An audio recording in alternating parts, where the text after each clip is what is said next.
Hi, and welcome to this course, Secure Couchbase Clusters. My name is Kishan Iyer, and I will be your instructor for this course. A little about myself first. I have a master's degree in computer science from Columbia University and have previously worked in companies such as Deutsche Bank and WebMD in New York. I presently work for Looneycon, a studio for high-quality video content. Once you begin scaling out your Couchbase cluster, the security of your database begins to take on more importance.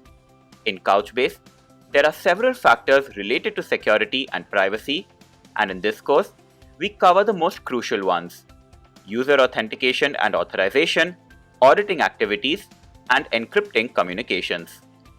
We begin by covering role-based access control, or RBAC, and how it applies to the management of users, groups, and roles in Couchbase. We explore user management from the UI and also how this can be achieved programmatically using both the Couchbase CLI and REST API.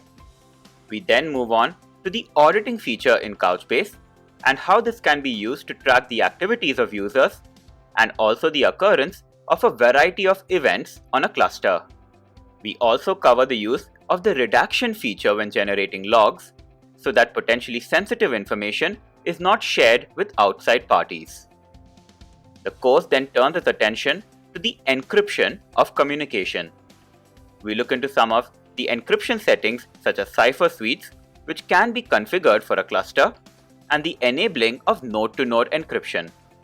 And finally, we delve into the creation and installation of custom certificates in order to secure communications on a cluster.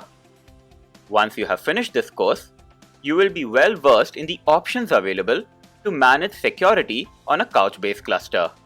From ensuring that the right people have the right degree of access, to ensuring that sensitive information is well protected and that network traffic to and from your cluster is secured.